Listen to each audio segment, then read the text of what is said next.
하나님이 우리에게 사명을 주실 때 항상 은혜도 함께 주십니다. 그래서 우리가 이 창세기 문맥을 살피면서 봤죠. 아담에게 사명을 주실 때 복을 주시며 말씀하셨습니다. 노아에게도 새 땅에서의 사명을 주실 때 복을 주시며 말씀하셨다는 것 우리가 봤지요. 하나님이 우리에게 은혜를 주시는 것은 부르심을 감당하라 하는 목적으로 주신 것입니다. 복을 주신 것도 우리의 사명을 감당하라 하는 목적으로 주신 거죠. 그렇기 때문에 사명을 잃어버리고 우리의 삶이 부르심을 떠나게 되면 은혜도 마르게 됩니다. 우리가 사명을 잃어버리고 그 부르심을 떠나면 하나님의 복 주심도 놓치게 되지요. 오늘 본문을 보면 홍수 이후에 새로운 땅에 주셨던 그 사명을 이제 인류가 완전히 잃어버린 모습을 보여주고 있습니다. 잃어버린 모습이지만 잃어버린 그 모습을 우리의 말씀으로 잘 받으며 우리의 삶에서는 우리에게 맡기신 사명을 다시 회복하고 신실하게 감당하는 자리로 나아갈 수 있기를 기대합니다. 여러분 1절 말씀을 보시면 온 땅의 언어가 하나요 말이 하나였더라. 언어와 말 하나였습니다. 외국어란 개념이 없었습니다. 서로 소통이 잘 되었지요. 서로 의사소통만 잘 된 것이 아니라 그 많은 인류가 같은 문화와 같은 정체성을 공유하고 있었습니다. 그렇죠? 범위가 넓어지고 숫자가 많아져도 이 하나됨이, 하나라는 동질감이 손상되지 않고 번성할 수 있도록 하나님이 복을 주셨지요. 온 땅에 하나님 신뢰함을 번성하게 할 수 있는, 확장시켜 갈 수 있는 이 사명을 감당할 때 정말 요긴한 아주 귀한 도구 되지 않겠습니까? 이런 거죠. 언어가 다 같으니 누구를 만나도 어떤 사람을 만나도 우리는 소통할 수 있습니다. 우리가 어떤 삶으로 부름을 받았는지 그 사명을 격려해 줄 수 있지요. 언약 백성으로서의 정체성을 가르쳐주고 배울 수도 있습니다. 같은 언어로 예배할 수도 있습니다. 하나님을 향하여 우리는 이런 마음으로 일정 기간 동안 살아왔고 너희는 어떤 마음으로 어떤 모양으로 하나님을 위하여 살아왔느냐 삶을 나누고 공유할 수도 있습니다. 전 인류가 그 지역마다 각기 다른 문화와 가치를 발전시켜 가면서도 하나된 신앙, 영적인 동질감, 한 하나님을 섬기는 한 가족으로서의 정체성을 잘 지켜낼 수 있는 아주 귀한 어마어마한 복이지요. 그렇지 않겠습니까? 그런데 이때 본문에 등장하는 이 시대의 사람들은 하나의 언어, 말이 통할 수 있는 같은 동질감을 공유할 수 있는 이 은혜를 그렇게 사용하지 않았습니다. 3절 말씀 서로 말하되 자 벽돌을 만들어 견고히 굽자 하고 이에 벽돌로 돌을 대신하며 역청으로 진흙을 대신하고 하나된 조직력과 소통 능력을 가지고 뭐하고 있습니까? 건축 기술을 발전시키고 있습니다. 그 전까지는 돌을 구해서 반듯한 모양의 돌을 구해서 건물을 쌓아 올렸어요. 물론 돌을 다듬기도 하기는 했겠지만 그 돌과 돌 사이를 진흙으로 메워서 건물을 지어 올렸습니다. 한계가 있지요. 건물을 높이 쌓기 한계가 많습니다. 그래서 벽돌을 굽습니다.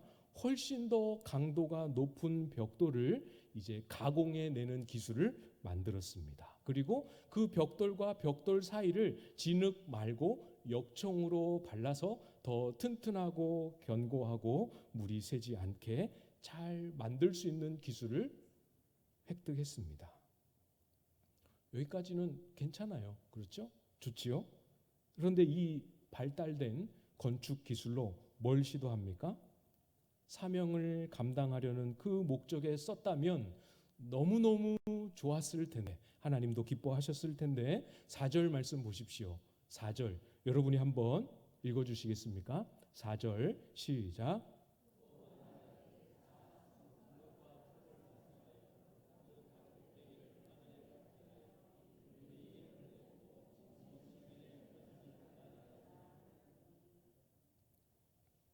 탑을 높이 쌓아서 하늘에 닿게 하자, 이렇게 전략을 세웁니다.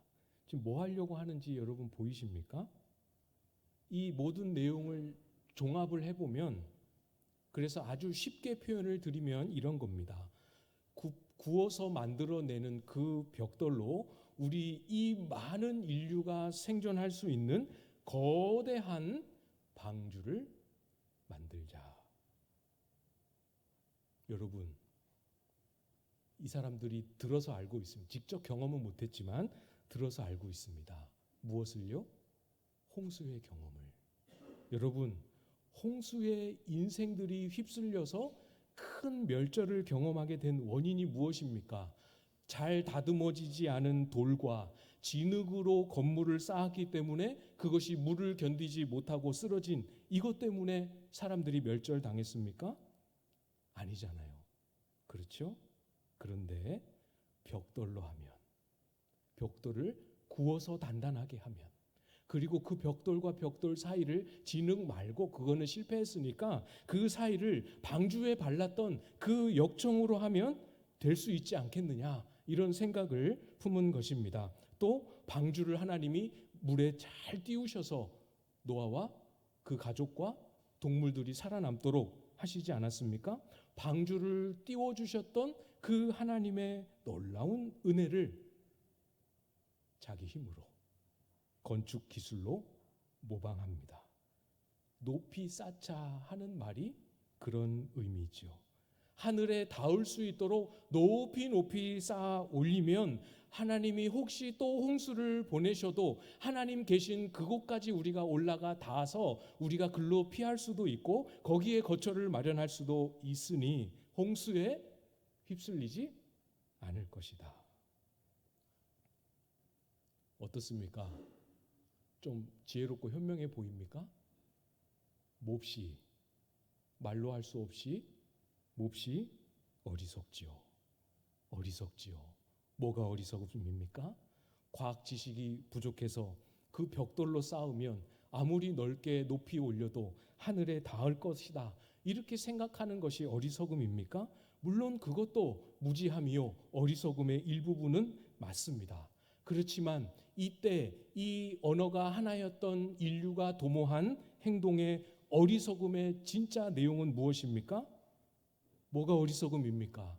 하나님을 경외하고 하나님을 신뢰하면 아무 문제 없이 복 주시는 하나님의 은혜를 힘입어 살 수 있을 것이라 말씀하셨지만 그 방법으로 살 길을 버립니다. 하나님 신뢰하고 하나님 경외함으로 살 수 있는 길을 버립니다. 무슨 길을 선택했지요? 하나님과 같이 높아지고 하나님이 주신 은혜의 방법들을 자기 힘으로 모방해내고 그 높이 높이 올리고 자기의 이름들을 내는 이 방식으로 살 수 있을 것이라 믿고 행동하는 것, 이것이 인생의 어리석음의 본질이지요. 여러분 기억하시잖아요. 무지개 기억하시죠? 무지개의 의미가 뭐였습니까? 네, 그렇죠. 하나님이 다시는 이 생명을 땅에서 쓸어버리는 홍수로 심판하지는 않겠다라는 증표로 무지개를 주셨습니다. 홍수는 다시 오지 않습니다. 인생을 멸절하는 심판을 홍수로 행하지 않으십니다. 그 말씀을 주시고 그 말씀을 반복해서 주시고 그 언약의 증표로 무지개까지 주셨지만 그 말씀을 믿지 못하고 여전히 혹시 홍수가 또 오면 어떡하나 두려움을 쫓아 살아가는 어리석음이지요. 여러분, 그런데 참 비슷한 어리석음이 우리 안에 있지 않습니까? 나의 삶에 같은 종류의 어리석음이 있지 않습니까? 하나님은 분명히 말씀하셨고 약속하셨고 반복해서 기록해 주셨고 오랜 신앙의 세월 동안 또 듣고 또 읽고 또 묵상하게 하셨음에도 불구하고 그것을 신뢰하지 못해서 그 약속 하나를 믿지 못해서 여전히 불필요한 애씀과 불필요한 염려로 우리의 삶을, 우리에게 주신 시간을 허비하고 있지는 않는가? 여러분 스스로에게 질문해 보시고 답을 내 보십시오. 우리에게도 이와 같은 어리석음이 자주 우리의 마음에 찾아오지 않습니까? 여러분, 그 어리석음에서 벗어나야 합니다. 어리석음의 끝은 우상입니다. 우상 숭배가 기다리고 있습니다.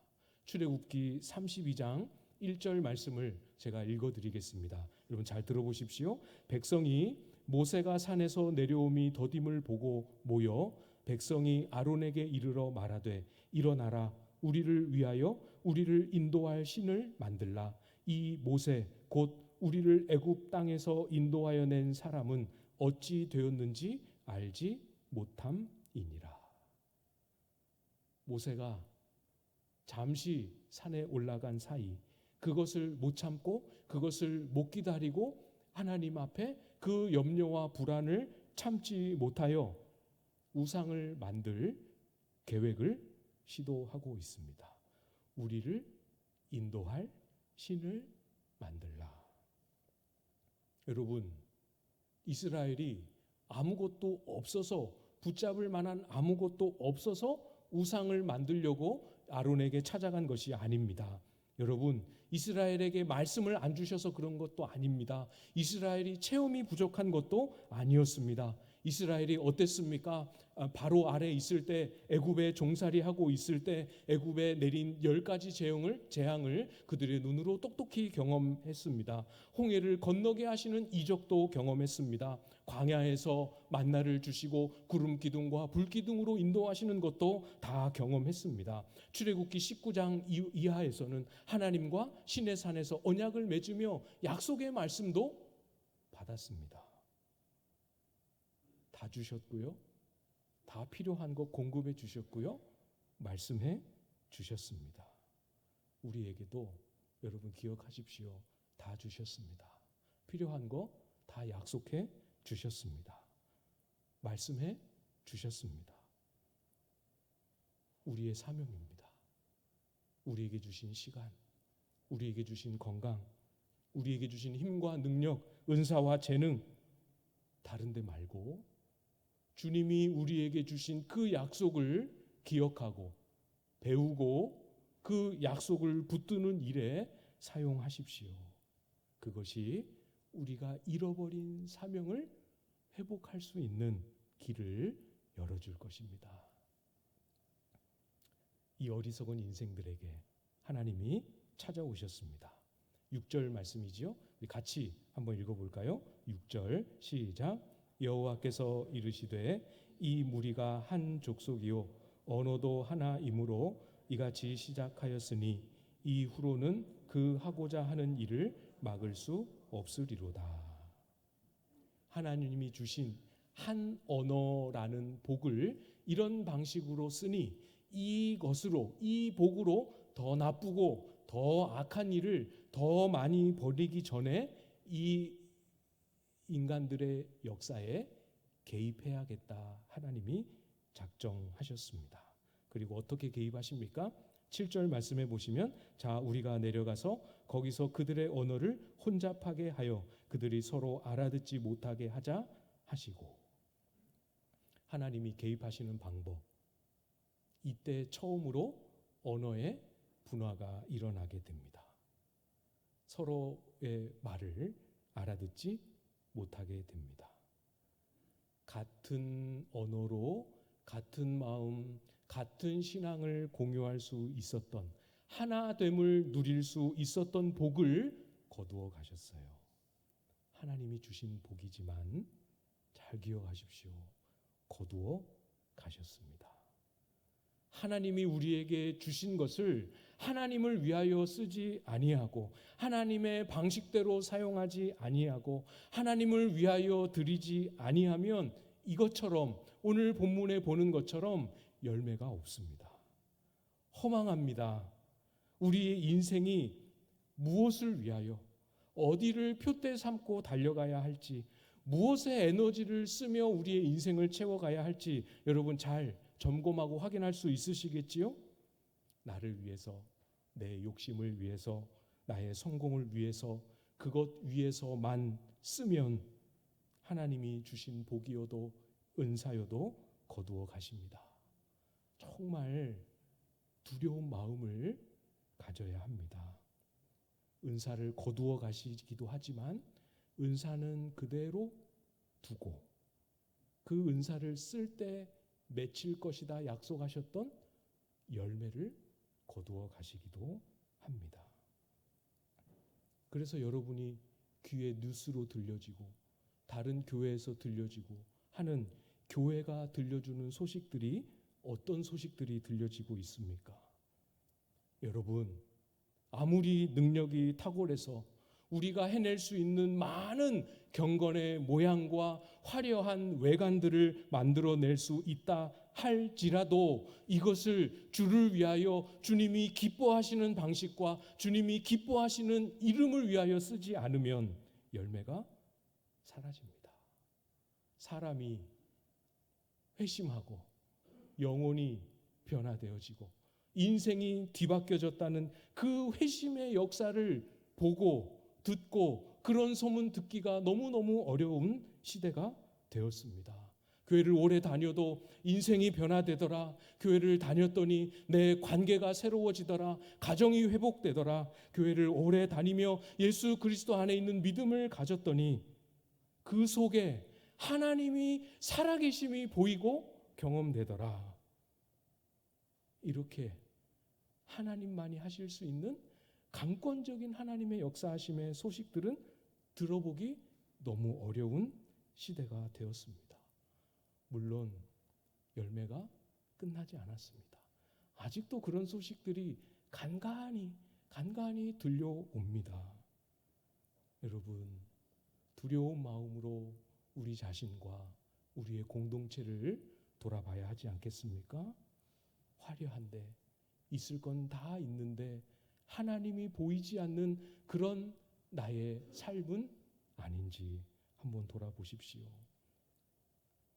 교회가 아니 세상이 교회를 향하여 비난합니다.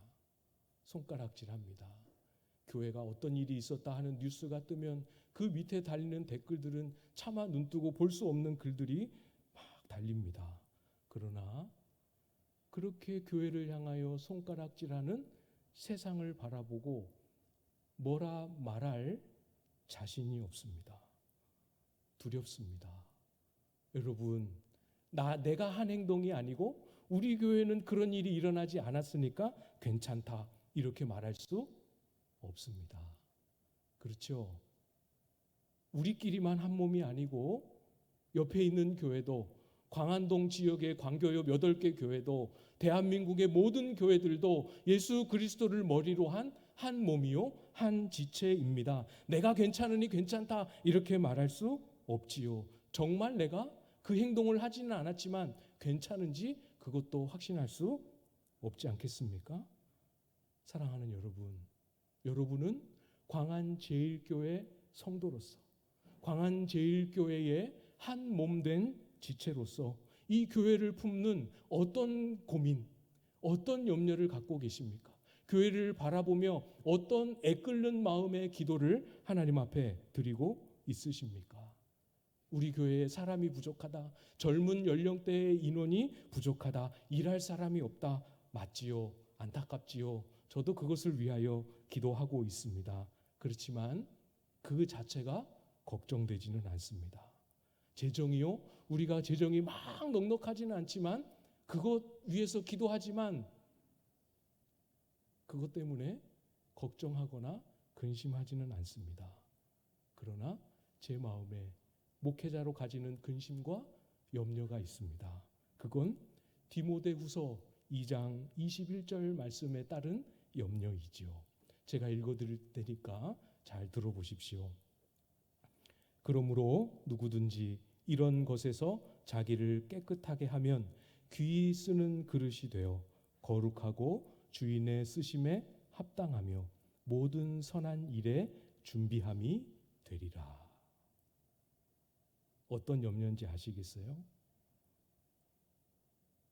나를 위하고 나의 만족을 위하고 나를 내세우고 나의 욕심을 채우는 이런 세상 같은 삶의 방식에서 거룩하게 구별되어 우리를 부르신 그 주인의 쓰심에 합당하게 준비된 교회로, 합당하게 준비된 거룩한 깨끗한 그릇으로 선 목회자로 주님 앞에 서 있는가? 이것은 아직도 자신할 수 없는 저의 염려요, 가슴 아리요, 기도 제목이지요. 여러분, 다른 거 말고 우리를 부르신 주님, 우리를 부르신 그 주인의 쓰심에 합당하도록 거룩한 깨끗한 그릇으로 준비되어질 수 있기를 소망하고 기도합니다. 오늘 말씀을 마무리하면서 한 가지를 더 확인해 봐야 하는데요. 하나님은 오늘 설교 제목에서처럼 그때 당시에 인류의 언어를 혼잡하게 하셨습니다. 언어가 혼잡하니 사람들이 온 지면에 흩어졌습니다. 이때로부터 세상이 나뉘었습니다. 그러나 여러분, 세상을 나누고 사람들을 흩으시고 언어를 혼잡하게 하시는 것은 하나님이 원하시는 목적이 아닙니다. 과정이기는 하지만 목적은 아닙니다. 하나님의 목적하심은 왜곡되고 뒤틀리며 욕망으로 가득한 하나됨을 다 정리하신 후에 하나님이 기대하시는 바처럼 온전하고 거룩하고 주님이 쓰시기에 합당한 하나됨을 다시 회복하기를 원하셨습니다. 이게 하나님의 목적이요 소망이지요. 8절에 있는 것처럼 그 도시를 건설하는 것을 멈추게 하셨지만 그게 목적이 아니라 하나님을 경외하고 하나님을 사랑하는 새 도시를 건설하기를 원하셨습니다. 이 하나님의 계획과 이 하나님의 소망이 신약시대에 무엇으로 드러났습니까? 교회라는 이름으로 나타났습니다. 에베소서를 보면 이 하나님이 교회를 통하여 이 땅에 무엇을 기대하시는지 구구절절히 우리는 하나님의 마음을 발견하게 되지요. 에베소서 2장 13절 말씀입니다. 이제는 전에 멀리 있던 너희가 그리스도 예수 안에서 그리스도의 피로 가까워졌느니라. 예수 그리스도의 피로 우리를 가깝게 하셨습니다. 나누어졌지만 다시 하나 되게 하셨습니다. 그냥 하나됨이 아니라 예수 그리스도 안에서 예수 그리스도의 피로 가까워지게 하셨습니다. 한 새 사람으로 우리를 지으시고 한 몸, 한 건물이 되어가게 하셨습니다. 에베소서 2장 21절, 22절 말씀에 그의 안에서 건물마다 서로 연결하여 주 안에서 성전이 되어가고 너희도 성령 안에서 하나님이 거하실 처소가 되기 위하여 그리스도 예수 안에서 함께 지어져 가느니라. 세상이 아무리 하나님을 거스르고 대적해도 주 안에 사랑하는 광안제일교회 성도 여러분, 교회는 놀랍게도 아직 하나님이 포기하지 아니하신 세상을 향한 소망입니다. 실감이 잘 안 나십니까? 한국 교회에 들려오는 소식을 보고 아니 그건 둘째치고 내 모습만 봐도 실망할 것 투성이인데 소망 찾을 수 있는 거리가 하나도 안 보이는데 아니요, 그렇지 않습니다. 우리를 그리스도 안에서 그리스도의 피로 가까워지게 하셨고 우리를 그리스도 안에서 그리스도의 피로 한 몸 되게 하셨습니다. 그리스도 안에서 우리를 한 성전으로 지어가고 계시고 예수 그리스도의 날에 보란 듯이 우리를 그리스도 안에서 한 몸으로 완성하실 것입니다. 우리를 반드시 완성하실, 교회됨으로 완벽하게 만드실 하나님의 행하심을 신뢰하십시오. 이 믿음 하나만 가지고, 우리가 가진 것이 없어도 이 믿음 하나만 가지고, 이 믿음 딱 붙들고 주님 쓰시기에 합당한 거룩한 그릇이 되어 교회로서의 사명을 신실하게 감당하는 저와 여러분들 다 되실 수 있기를 주님의 이름으로 축복합니다.